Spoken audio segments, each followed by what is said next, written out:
Bonjour tout le monde, bienvenue à la Société des Jeux. Grosse journée aujourd'hui, non pas seulement pour les belles victoires du Canadien qui continuent à aller très bien en série, qui se rapprochent peut-être de la finale, on continue d'en parler tout simplement pour les encourager, mais deux gros événements majeurs au courant de ce week-end-ci. En commençant par ce samedi 19 juin, c'est l'anniversaire de ma plus jeune fille Gabrielle, que vous avez vu sur la chaîne, et qui fête son 18e anniversaire, donc j'ai plus de bébé à la maison, seulement deux belles grandes filles. Alors Gabrielle, joyeux anniversaire. L'autre grande nouvelle, c'est au niveau du jeu de société. Donc, le Randolph se rapproche de l'Europe. Grosse nouvelle, mais je garde ça pour un peu plus tard. Alors, mon actualité ludique du 19 juin, c'est parti.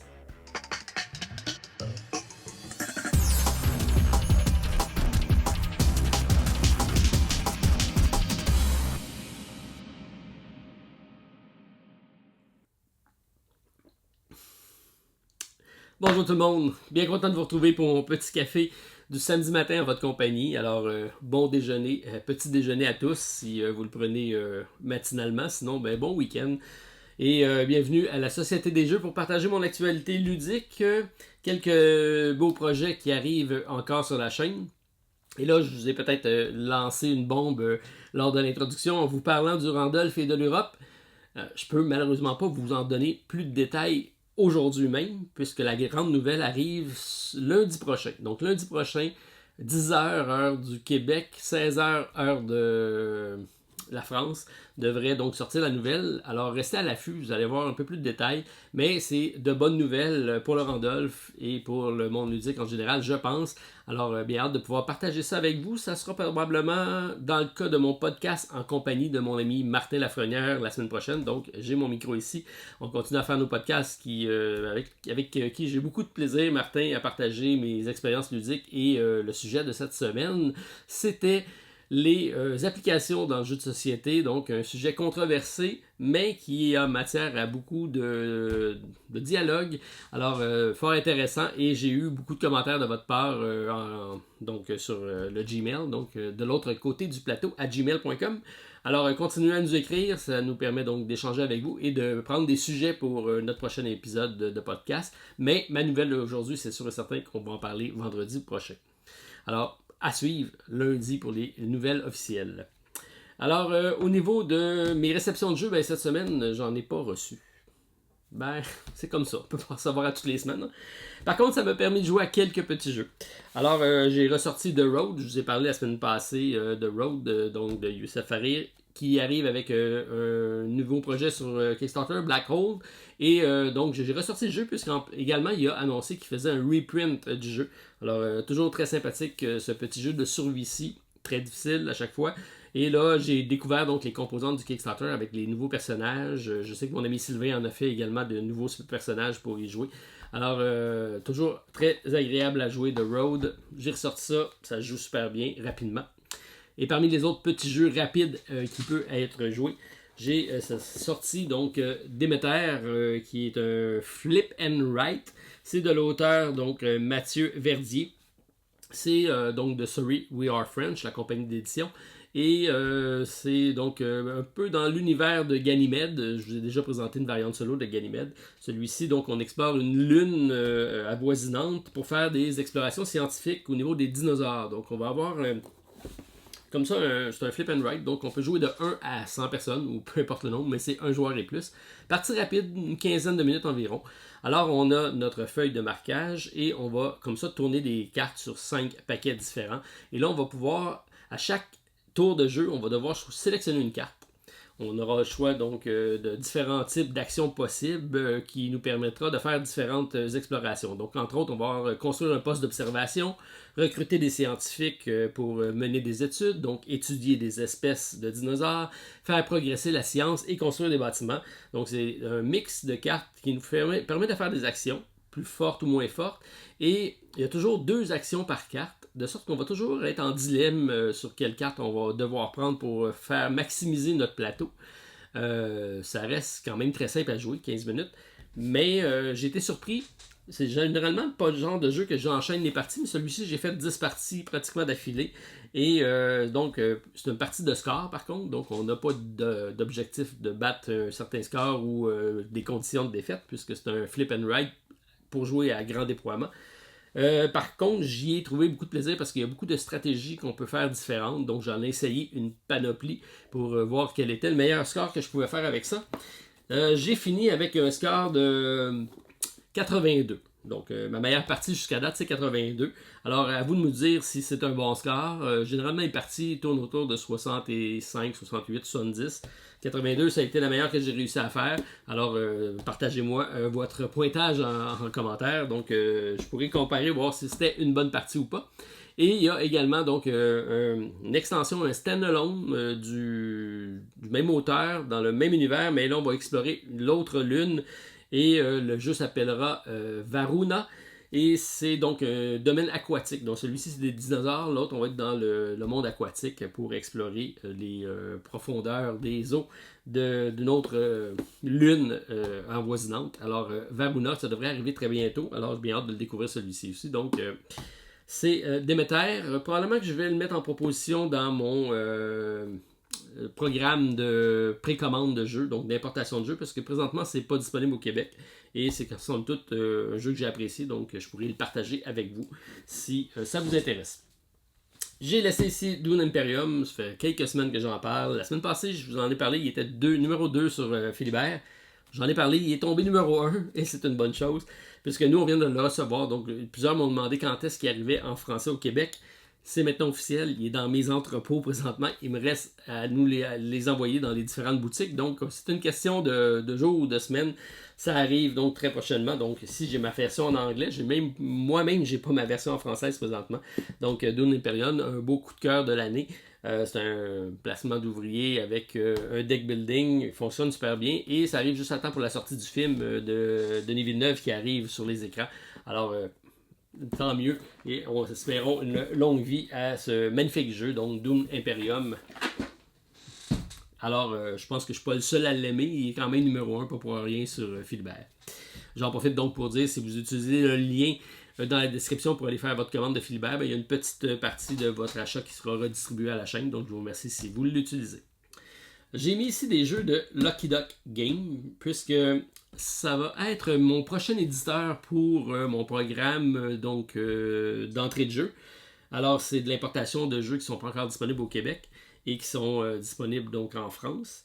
Alors, Lucky Duck Game, c'est une compagnie qu'on distribue, donc, mais il y a certains titres qu'on n'a pas emmenés ici en distribution parce que on jugeait qu'il n'y avait peut-être pas un intérêt à grand déploiement pour tous les boutiques, mais c'est certain qu'il y en a d'entre vous qui sont intéressés. J'ai mis quelques exemples de titres ici, mais je vous invite peut-être à aller jeter un coup d'œil au catalogue, puis peut-être de commenter dans la vidéo, savoir s'il y a des titres qui vous intéresseraient à amener donc ici au Québec. Donc ici j'ai Margraves de Valeria, et j'ai mis ici Valeria Card Kingdoms, ça c'est ma version anglaise. Mais toute la série Valeria, c'est des titres qui sont maintenant disponibles chez Lucky Duck Games en français. Des titres hyper accessibles. Celui-ci, là, je le sors souvent. Je le montre à beaucoup de monde. C'est un jeu de gestion de ressources avec multitude de ressources. Ça joue très bien. Et c'est une thématique, là, vraiment, c'est un getaway très, très, très facile. On peut vraiment montrer ça à n'importe qui et il va y prendre goût. Alors, je pense que c'est des titres qui pourraient être intéressants si ça vous intéresse. Donc, allez jeter un coup d'œil dans le catalogue de Lucky Duck Game. Donc, j'ai ici Margrave, entre autres, qu'on ne distribue pas. C'est toujours dans le monde de Valeria. Pelu Gamer, celui-ci. J'ai ici Valeria Card Kingdom, qui est un des premiers. Il y a également le village et il y a d'autres extensions de cet univers-là. Et j'ai mis ici Cléopâtre, la Société des Architectes, qui est un magnifique jeu réédité. C'était de Bruno Catala et de Ludovic Maublanc. Alors, des exemples de jeux que, éventuellement, si ça vous intéresse, vous me le dites. Je vais faire une sélection de tout ça. Et je pourrais mettre ça dans la prochaine infolette qui arrive à la fin du mois. On va en sélectionner quelques-uns et on mettra ça en précommande donc disponible avec ce fameux programme d'entrée de jeu. J'ai The Great Race, puisque c'est la campagne Kickstarter qui devrait repartir le 22 juin. Alors, mes amis donc de la compagnie ici qui vont revenir sur Kickstarter et je vais me rejoindre à eux pour l'expédition. Et cette fois-ci, on va aller du côté du continent américain, découvrir les États-Unis et de l'Asie. Et bon, il y a toujours la possibilité donc de faire une variante solo pour le jeu. Alors, j'y travaille présentement. J'essaie de modifier ça pour que ce soit pas tout à fait identique à la première version, mais que ce soit compatible avec les deux boîtes. Alors, The Great Race, 22 juin, ça arrive sur Kickstarter, c'est à suivre. Voilà. Parmi les campagnes qui sont à suivre également, j'ai Too Many Bones, a Dice Building Role-Playing Game. Alors, c'est la compagnie, bien sûr, Chip Theory Game. Et celui-ci va également faire partie d'une campagne de sociofinancement par Lucky Dog Games pour le mettre en français. J'en ai d'ailleurs fait un podcast consacré uniquement à Too Many Bones en compagnie de mon ami Martin, qui va suivre à temps pour le début de la campagne, donc vers le début de cette campagne-ci, qui est le 29 juin, je crois. On devrait être en mesure de vous faire un petit spécial pour vous expliquer en long et en large tout ce magnifique contenu-là. Donc, qui est ici l'univers de Chip Theory Game avec Too Many Bones, un jeu de dés fort intéressant pour de 1 à 4 joueurs. Des Gearlock, donc un monde fantasy, steampunk, assez bien représenté, assez différent de tout ce qui se fait dans le jeu de société. Donc, fort apprécié ça aussi. Et ça va être à suivre. J'ai mis ici Tokaido, donc de Antoine Bauza, un auteur que j'adore. Et donc la compagnie Funforge va faire une réédition du jeu. Alors je sais qu'ils ont déjà communiqué avec moi pour me dire qu'ils allaient sortir la réédition du jeu et éventuellement m'envoyer la copie. C'est un jeu zen que j'apprécie particulièrement en famille. Donc je l'ai sorti parce que c'est un 2 à 5 joueurs et je me suis toujours posé la question pourquoi il n'y avait pas de variante solo sur le jeu. Ça serait donc soit dans mes challenges ou soit dans la nouvelle extension ou soit dans une extension quelconque. Je vais fouiller le sujet, peut-être en parler même avec Funforge, qui sait. Ça pourrait être intéressant. Beau jeu, très zen, très familial. J'aime beaucoup sortir, donc pour les week-ends en famille. Alors, c'est à suivre aussi avec Tokaido. Vous voyez ici que j'ai mis mon jeu de Assassin's Creed Brotherhood of Venice. Ben ça, c'est un bon signe. C'est signe que mon ami Stéphane est venu à la maison.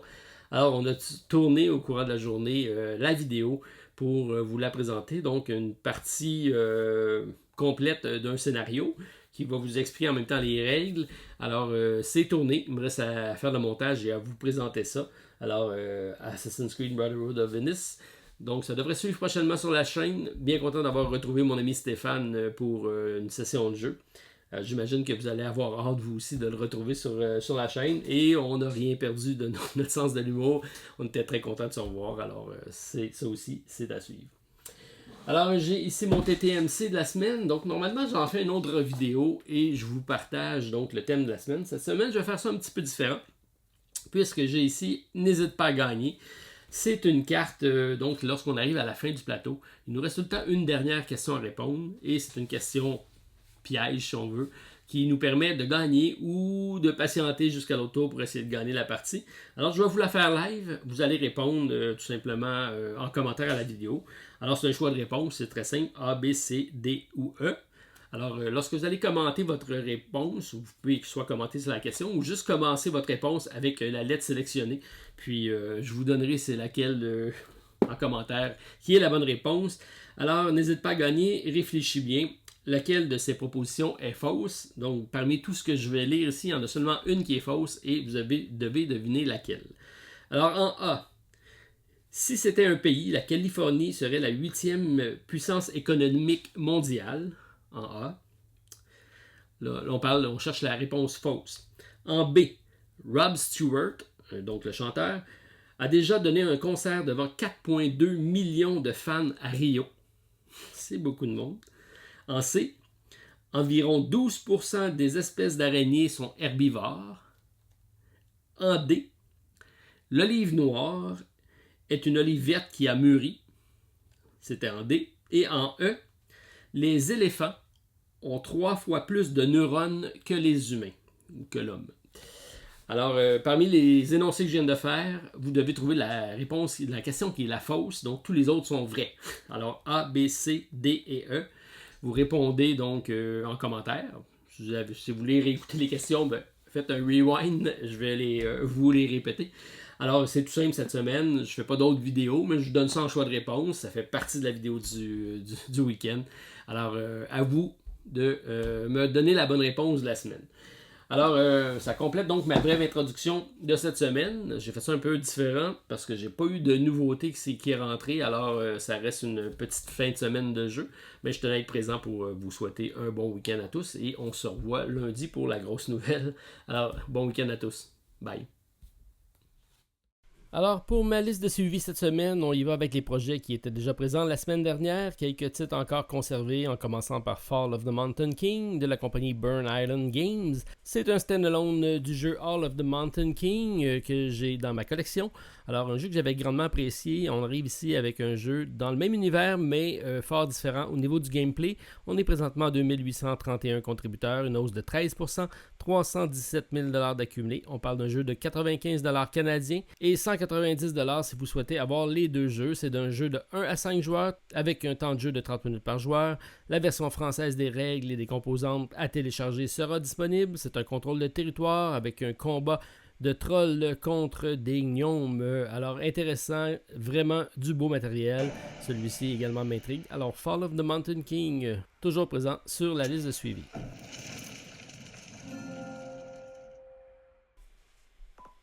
Adventure Tactique en alchimie, on parle ici d'un jeu de 1 à 5 joueurs. C'est un jeu tactique de déplacement, de combat. C'est également une belle progression de personnages. On a plusieurs classes de joueurs. On peut même les mixer et changer de classe en cours d'aventure. Alors, j'en avais parlé avec mon ami Martin dans le podcast. Il semblerait qu'il est grandement apprécié par ceux qui l'ont essayé. Malheureusement, j'ai manqué la première campagne. Peut-être le temps de me reprendre avec celle-ci.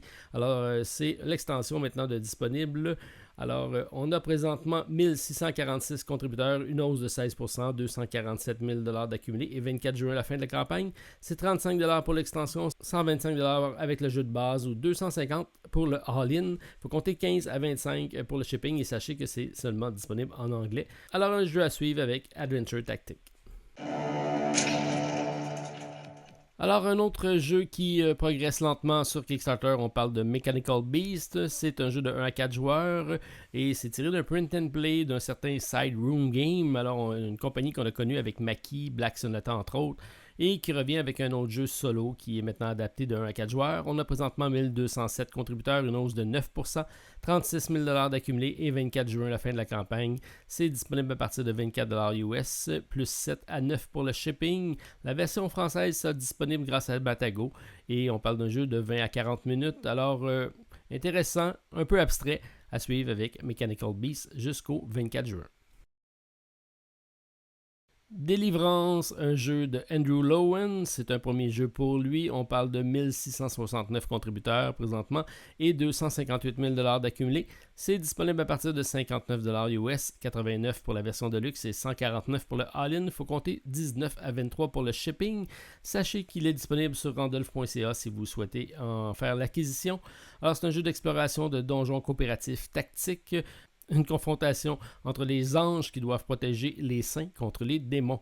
Alors, c'est une histoire narrative incluant une variante solo, prix raisonnable pour un premier projet, de belles illustrations, mais toujours pas de VF. Alors, à suivre avec Délivrance. Et mes amis de la compagnie Nothing But Game de France, est toujours présent avec une belle campagne pour Arakan Wars. On a présentement 925 contributeurs, une hausse de 14%. On a franchi le cap des 101 000 $ canadiens. C'est un jeu abordable, disponible à partir de 39 €, 61 avec les deux extensions ou 99 avec le all-in. Il faut compter 9 € pour le shipping.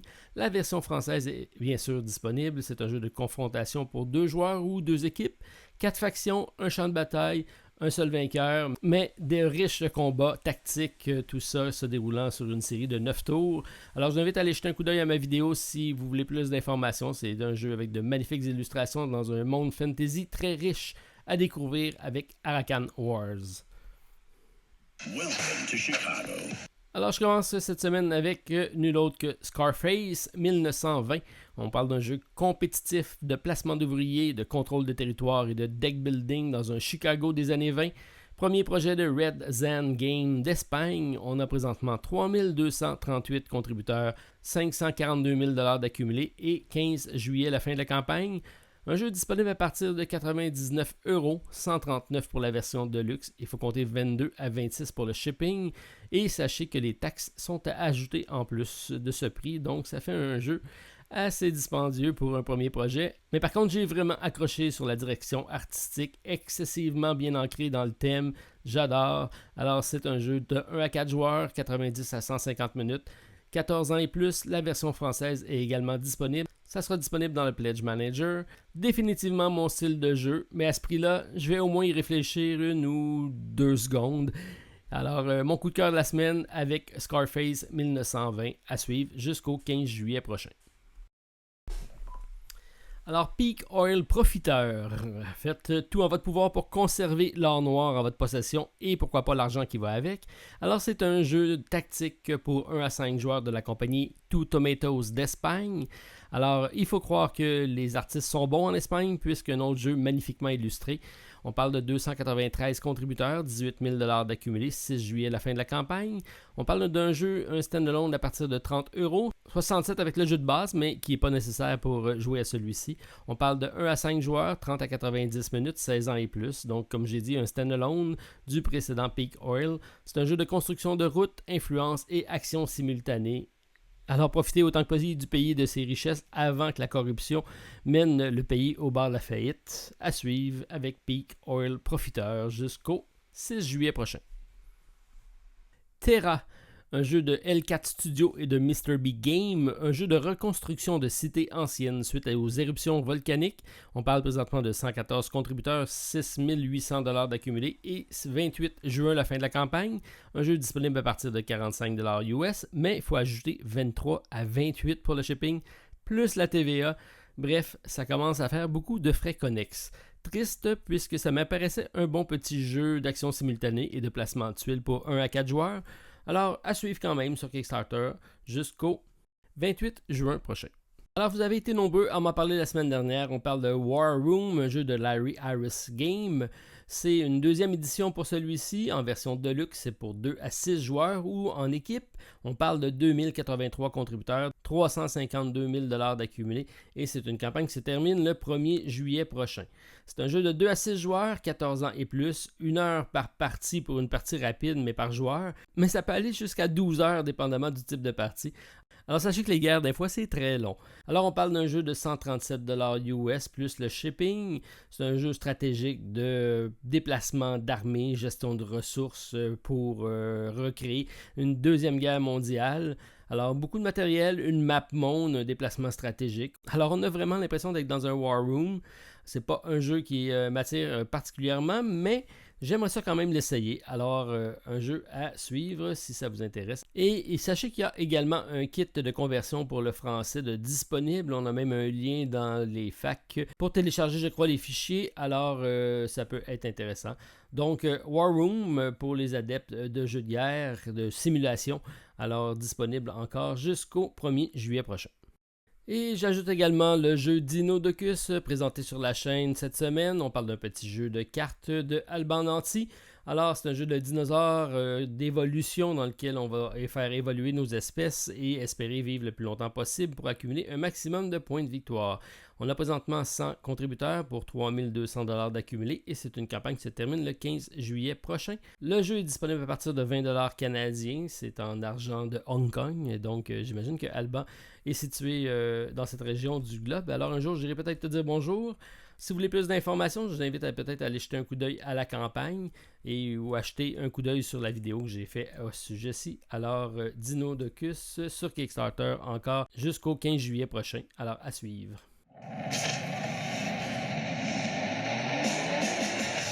Et je conclus avec un petit jeu de course. On parle de Hollywood Racers.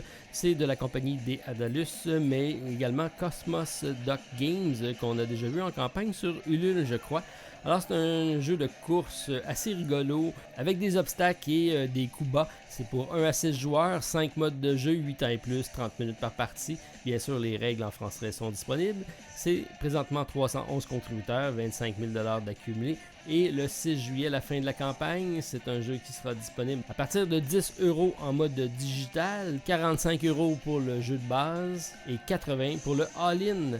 Alors, des personnages tous aussi rigolos les uns que les autres, 1 à 6 joueurs, ça aussi c'est intéressant. Alors, des coups bas, des heures de plaisir, de la rigolade et des illustrations en lien avec tout ça. Alors, intéressant, en français en plus. Alors, la compagnie Cosmos Dog Games, si jamais vous êtes à l'écoute, intéressé pour avoir un prototype, c'est le genre de jeu qui m'intéresse puisque les jeux de course, ça me connaît. Alors, sur ce, je vous souhaite un bon week-end à tous. On se revoit la semaine prochaine pour une autre vidéo à la Société des Jeux. Et n'oubliez pas le 22 juin, le Great Race qui revient sur Kickstarter. Bon week-end à tous. Bye.